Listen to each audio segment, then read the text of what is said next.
From New York City, direct from the floor of the New York Comic Con around the world at Sonic Speed, this is The Final. With Lou Balzani, I'm Tristan Oliver. Tonight, IDW unveiled. Everything you need to know from Sunday's panel in New York. Discussion, analysis, surprises, and insight ahead of the next generation Sonic comics launching in April.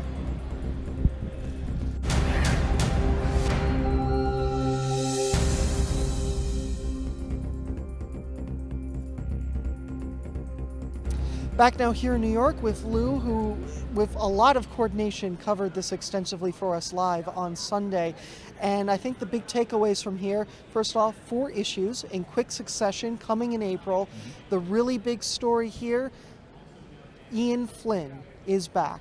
Yes, he is. An incredibly informative panel for those of you that kept up with it live as we were covering it. A lot of great information.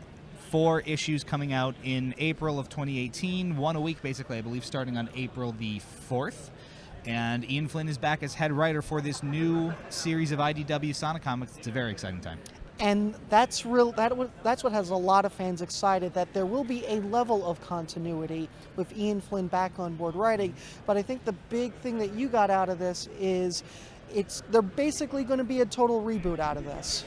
More or less. I don't know that they explicitly used those terms, but the overarching sentiment that they had throughout was that this was an opportunity for them to tell new stories with new characters, and at least in terms of numbering, they're making a clean break from Archie's content, at least to start. We're starting back at issue number 1 under IDW, so that's important to keep in mind, I think.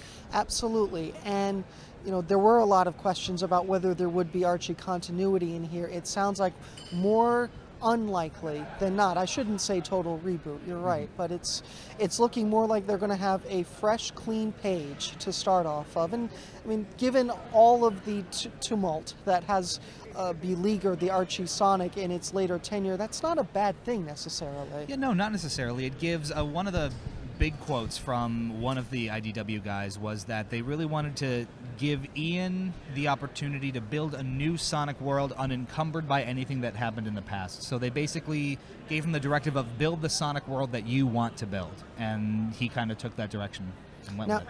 Now, Ian wasn't at the panel today. Correct. But somebody very special was, and that was Aaron Weber. That's a little bit of right. a surprise. Yeah, a big surprise considering there was no indication that he would be present. He flew in the night before the panel, as I understand it in talking to him, and of course the fan reactions through the roof anytime Aaron shows up at one of these things. It's just the crowd goes wild, and it was great to have him. Pretty packed house too, right? Pretty much full, yeah. Yeah, and that's always something good, and the Archie Sonics were always generally full when they did things like that. So one thing let's start with what we don't know right now, because ahead of the panel, there was a bit of a leak of some artwork drawn by Tyson Hess. That was not explored yet in this panel. There are, in fact, a lot of unknowns still from this panel. Yes, that's right. So Tyson Hess was not confirmed as an artist on the IDW Sonics, so do keep that in mind. Ian was announced as head writer. No other writers were explicitly announced at the panel today. And in terms of new characters that are going to be appearing, general story content, they were not able to discuss that yet because that's still all very much in flux. So we'll see. But the door is still open, as I understand it from the panel notes, for original characters, and it sounds like that in some form that will be a part of the new mythology, if you will. Absolutely. And that's really good news. So while we may not have necessarily the characters that a lot of people know and love from the Archie side of this, there are going to be some new characters it's still going to be an expansive universe, it looks like. Absolutely. And one of the other big things that they tried to stress was that this, as far as we know now, just these initial 4 issues and the short-term content out of IDW is meant to have the IP hit the ground running under IDW. From there, once they kind of build the strong foundation, they are absolutely considering opening it up to all sorts of new characters and weird crossovers and doing wacky stuff, and just like Archie did. But the focus, as far as they're concerned right now, is getting the comics off the ground, giving a solid foundation for the comics to come, and giving fans what they want quickly. IDW is notorious for crossovers too, and just like Archie to an extent, but I think we're going to see a lot of that down the road potentially once this thing really gets off the ground. Right. Give me your take about Joe Hughes, because I met him a little bit on Friday's thing, Right. and he seemed like a really cool dude. He's really funny. He had a lot of fun, quick reactions to random questions and comments that people asking questions had. He seems very passionate about the IP. He seems very into the fact that, he's kind of marshaling all of this and getting it all together for everybody. And they're among all panelists, but it's true of Joe as well. There's some genuine enthusiasm for what's coming out of IDW in terms of this Sonic stuff, and it's going to be really fun to see. And that's something you really want in an editor for a comic that has a fan base as rabid as this was. I was just going to say rabid, absolutely. If there's one real takeaway from this, it's that y'all fans are rabid. This is insane. It's true. Just to kind of give you some context, if you were following the Twitter while we were getting ready for this, we were in line probably 75 minutes, 80 minutes prior to this. Yes. There was already a row of people lined up for the panel explicitly. There was another one in 1A02 before the Sonic panel. They had to leave people in line for the Sonic comic thing to route people into 1A02. It was ridiculous. I've never been in line as early as that and that far back. It's ridiculous. Yeah. You're very passionate. We understand, and so do they. And that's what we want out of our fans, passion. And so, general feel of the crowd reaction from that panel. Oh, Good? everyone was very excited. A lot of questions were about specific characters that might be appearing, specific stories we could look forward to, and of course, IDW can't answer that at this stage. But the general vibe, I think, was one of serious excitement, one of just a thrill that the Sonic comics are continuing, because it was up in the air for a really long time, and a lot of people were very concerned. And I think now that the initial sort of wave of information is out of the way, I think people are going to start feeling like it's in good hands, because all I've gotten in terms of the general vibe out of IDW is that they're thrilled to have this property. They understand the legacy of the brand and the legacy of the comics under Archie. They know that the fans are rabid, and they're going to work very hard to try to create something special. There was even a question at the end of the panel, if I'm not mistaken, about whether Ken Penders ruined the Archie Sonic, and I think they even went like Penders who, which everyone on panel was like, we don't know who you're talking about, which is so funny. There's a reboot in that sense, I suppose. We're moving on from the past and looking forward toward the future. Yes. The future is still a little bit cloudy, though. But we have 6 months to figure it out. Basically, Yeah, we have a lot of time. There's and it's important to remember that at this stage, there's a lot they're still working on. There's a lot they don't know themselves, so they're not going to be able to tell the fans about it, obviously. April 2018 is a pretty long way away. So lots more to come, obviously, and we'll of course have it for you. So let's talk about the things we have in front of us. We did get a neat little trinket down the road, and I'm not sure if you can see this, but let's get up here. This is a printed copy of the artwork that Tyson Hess drew for this, and you'll see that it is signed by not one, not two, but four of the panelists, including Aaron Weber himself, Joe Hughes, and a couple of the behind-the-scenes guys at Sega and IDW. So very cool stuff there. Keep an eye out for what we're doing with that. And we have, as if we haven't given away enough of these dang things already, we have another Mania manual for you. And if you're ready, it's also signed by Mr. Aaron Weber himself. So again, a big thank you to Aaron for, as always, being so accommodating with us, and actually everyone taking some time out to sign these things. These are some special giveaways. We're gonna conjure up something special for that. We're gonna cook up a little bit something down the road, I think, for something like that. I think so. It was really surprising to see Aaron, just show up too. We did not know he was coming. No, there was no indication that Aaron would be anywhere near this. If you looked at the panel briefing on Comic-Con Zapper on the website, it only listed the people from IDW that would be here. So to see Aaron, of course, thrilled everyone in the audience, because he's so beloved in the community, and it's always great to see him. It really is. He really is a true ambassador for this Sonic fandom, and it is so great to see him in a position where he can affect change and positive change in the way that he has. And for him to basically do a day trip to New York is absolutely incredible. I also want to thank the official Sonic Twitch channel, because they actually relayed our live feed on Sunday of the panel. So I feel pretty excited about this. I'm sure you... I'm thrilled. And, part of what's great about coming to events like this is being able to go in 110% on events like the IDW panel and touch base with the guys who are making this all possible, and to bring all of that to you is one of the greatest joys. And I hope that you've had a lot of fun with what we've been dishing out here at the show, because it's been a blast bringing it to you. Well, Lou, we appreciate you hauling it for all weekend here for us. You can also see some of Lou's other things on TSSZnews.com. Let's go to the other news of the day. And that other news tonight is a release nobody, not even those in attendance at New York Comic Con, were expecting. A 4-part comic series based on the origins of Sonic Forces. The first part dropped on Thursday. Ian Flynn is writing, but IDW is not involved. Sega will release more of the series in the lead up to the game's launch next month. Fans uncovered that opening some of those files in Photoshop, by the way, revealed some later character concept art. Rockstar is adding a feature to Grand Theft Auto Online that fans of the recent Sonic All-Stars Racing franchise from Sumo may be quite familiar with. You'll be able to seamlessly transition between land, air, and sea, of course. Difference here is Rockstar will allow you to create some of your own custom courses. No copyright law in the universe will stop them, apparently.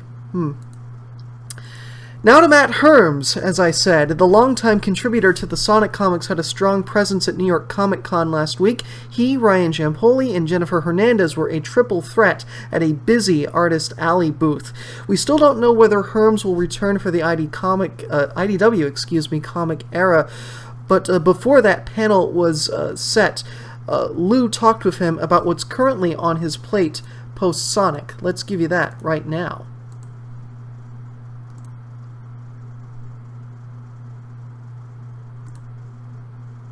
Taking some time out today. How is your show going so far? So far so good. Yeah, no, it's been busy. New York Comic Con's a lot of fun. This is my second year tabling here. Always splitting with Jennifer Hernandez, and it's a wild show. Like, it's super crowded and exhausting, but a lot of fun. That about sums it up. So to kick things off, I want to get a little bit of perspective on your experience in the industry as a whole. How did you first get started as an artist in the comic industry? My very first job was actually Sonic. So I was right out of high school in 2004, and I kind of had already hooked up and met with Ian Flynn, who would go on to write Sonic and everything. And he and I worked together on Sonic the Hedgehog fan comics back in the day. And so when he started working at Archie proper, writing stuff for Sonic, I was like, hey man, would you feel comfortable, writing me a letter of recommendation or something? And he was like, yeah, of course, so I sent in my stuff to the editor at the time, Mike Pellerito. And he kind of looked at my stuff and was like, well, this is unpublishable, but we're going to work with you. And, so I spent about a year or so, sending in portfolios, getting critiques and feedback, kind of developing from there, learning to draw it. And in the interim there, I discovered that I really liked coloring. So about a year or so after I had started working as a penciler on the book, they had a colorist position open up, and I jumped on that. I switched over to coloring and did that for 9 years. And it shows in all the work that I think you've done since then. So drilling down into Sonic a little more specifically, can you talk about working with that brand and that IP specifically, as opposed to some of the other things you've done, like Mega Man, Power Rangers, things like that? It's always been just a really fun book to work on. I grew up reading the comic books. So for me, it was always kind of a very special place in my heart, because I was like, okay, this is the book I read when I was a kid. This is the book I read when I was growing up. It got me into reading. It got me into comic books, so working on it just felt really, really special to me, and it was a lot of fun every month. Yeah. It sounds like it. Do you have any specific work that you've done on the Sonic series that kind of stands out as sort of your personal favorite, or something that has really stuck with you since? Sonic Mega Drive is really special to me. That was one of the final things we did. It was so much fun, getting to do kind of a classic era Sonic story with Ian and Tyson Hess. These guys just are great at Sonic. So that was very special to me. Honestly, individual stories, the very, very first one I ever worked on as a colorist was Sonic 195, issue 195. And that was part of a cross, not a crossover, but it had all the Hedgehog characters. I think it was actually called Hedgehog Havoc. And so it was all the Hedgehog characters that existed at that time, and it was just so much fun. Like, I mean, like, there was all these characters packed in, all this great action drawn by Tracy Yardley, you know, like, it's just one of my favorite ones. Yeah, I look back on it and I'm like, I don't know why they hired me to color that stuff, because it looks horrible, but I loved the crap out of it. It was so much fun.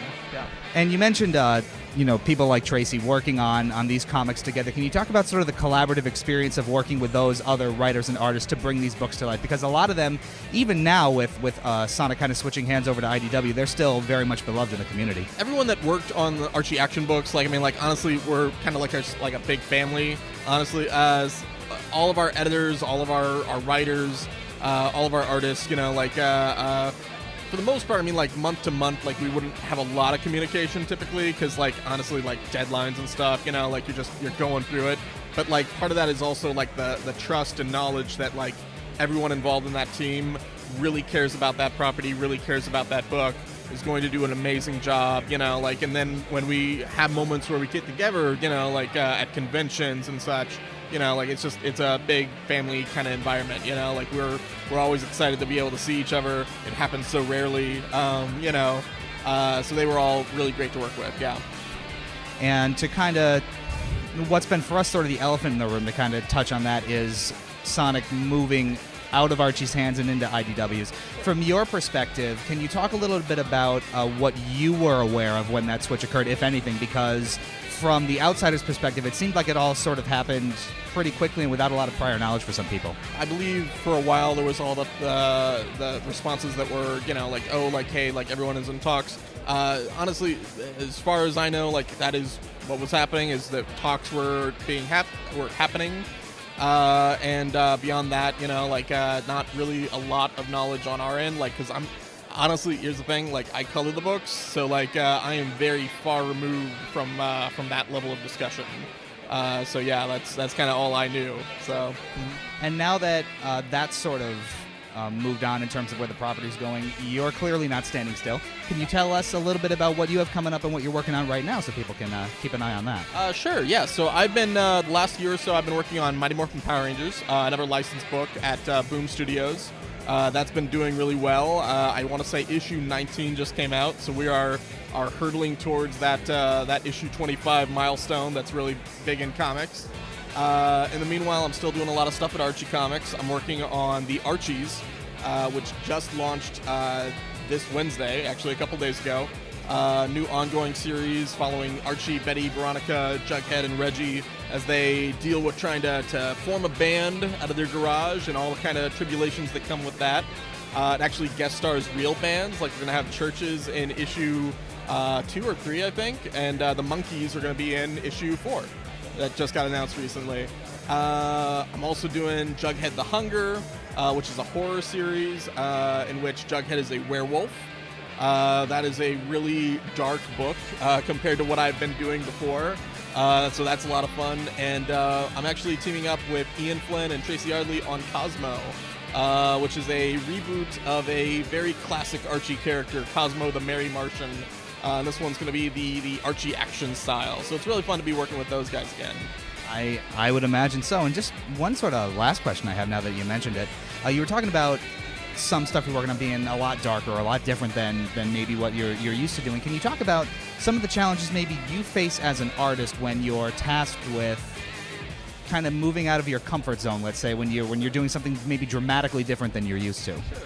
So, like, as an artist, like, honestly, it's a lot of fun just because it's new and exciting and different, you know, like, I love the work that I did on Sonic, but I mean, like, Sonic was very much like, I did it for 9 years coloring Sonic. I knew how to do it fairly well, you know, like, and to do it quickly, and it was just kind of like, you know, like, I'm in the action zone, you know, like, doing stuff like the Archies, doing stuff like Jughead. You know, like, it's very, very different tone-wise, you know, like, there's some more mature stories, some more, you know, like, different stories, like the Archies is very grounded. There's not really, like, you know, there's not explosions and laser blasts there. So it's a lot of fun to get to kind of move out of that traditional comfort zone that I've been in for so long. experimenting with stuff. Like, there's honestly a lot of the books that I'm on, I'm kind of like learning new stuff as I go, which is very rewarding and very fun. You know, like I'm very grateful to all my editors that have kind of taken that risk with me. You know, like because much like 10 years ago when I started, and probably shouldn't have really been coloring Sonic yet at that point. You know, like they are taking a risk because they're like, all right, like we know like Matt's really good at the cartoony action stuff, but what if we put him on like the horror title for mature readers that's got graphic violence? Let's do that. Let's try that. You know, like so I'm very appreciative of that because that's a big vote of confidence, and I'm eager to try it out and show what I can do. You can catch that interview on our YouTube page, by the way, if you are so inclined. We have that up in full. Thanks to Lou for that, and thanks to Matt Herms for the interview. Finally, tonight we have the final word on the IDW reveals. Late this week, we asked on Twitter your thoughts on what the future of the Sonic comics are and what you want to see from the upcoming IDW series. And YouTuber Crank That SNES cranked out one thoughtful response. My first hope is that it mostly focuses on the main cast. Sonic the Hedgehog has a very large, expansive universe of characters already established. I mean, people make jokes about how many friends Sonic has, so there's no need for them to add extra characters. And for this main cast, I hope they include and primarily focus on. I just hope that they expand their personalities and make them more in-depth characters rather than have a lot of extra characters that are one-note and one-dimensional. And also, I hope the comic is complicated, but at the same time, it's not very, what's the right word, edgy. Because there's two things. One, it's about a 3-foot-tall blue hedgehog, so it can't be, in my opinion, I don't want it to be dark and really mature, but at the same time, it's a comic book, and it needs to be complicated. It needs to be more in-depth than a normal Sonic the Hedgehog game, because it's, you know, it's mostly focused on the plot. So they need to find a nice balance between being both complicated, because it's a comic book, at the same time being carefree and kind of jockin', because it is about a 3-foot-tall blue hedgehog. And so congrats to Crank That. You have 24 hours to DM us on Twitter so we can get your contact information and send you a large-size Sonic Forces New York Comic Con exclusive t-shirt from T-Turtle. It's a really nice shirt, by the way. I've worn it a couple times since the past week. So that's the final for tonight, and now you are finally up to date. Join us for our next edition here on Twitch. We'll try and get back on Friday nights next week. Good night and good luck.